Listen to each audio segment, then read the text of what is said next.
Hello, my name is Fatima Di Carvalho, and my dissertation topic is on food insecurity among graduate students. But before we can start discussing food insecurity among graduate students, I think we need to start by briefly talking about food insecurity in the United States. The United States Department of Agriculture, the USDA, has been measuring food insecurity for over 20 years.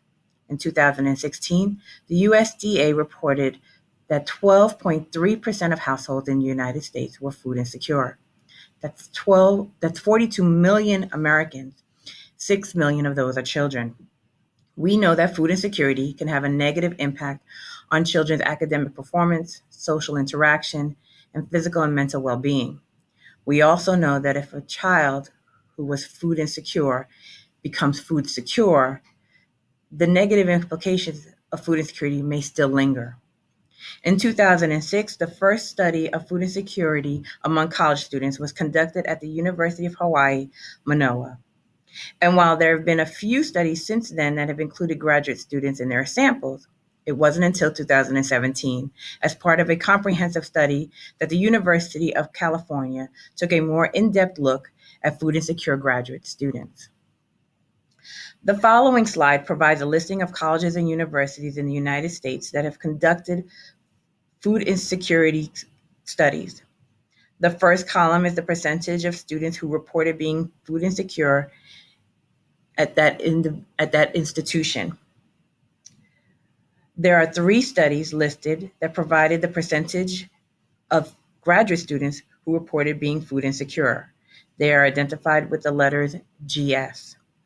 I think it's important to note that while the percentages vary from institution, they're all higher than the US national average of food insecure households. The studies conducted on college campuses identified a number of factors and implications associated with food insecurity among undergraduate students. They included living arrangements. Students who lived alone or with roommates were more likely to be food insecure than those who lived with their families. African Americans, Latinos, Native Americans, Hawaiian and Pacific Islanders were more likely to be food insecure than whites and Asians.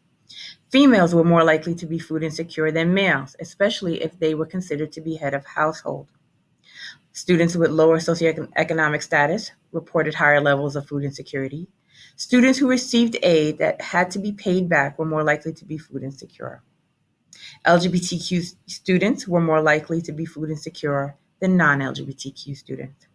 When we looked at implications, food insecure students reported having fared to poor physical and mental health, questioned their self-worth, and didn't perform as well academically. The factors and implications discussed in the previous slide were identified for undergraduate students.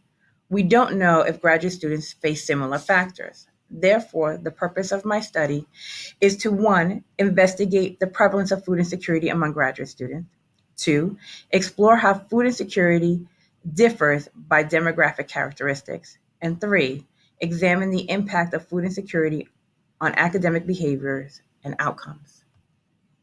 This will be a quantitative study using descriptive and correlational research design.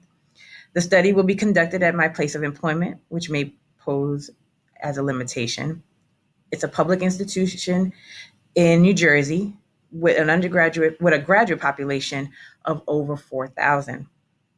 I'll be inviting all graduate students or registered graduate students to participate in the study. I'll be using a survey tool consisting of the USDA 10-item adult food survey module, as well as the socio-demographic and academic characteristic questions. For my analysis, I'll be using descriptive statistics, ANOVA, and multiple linear regression.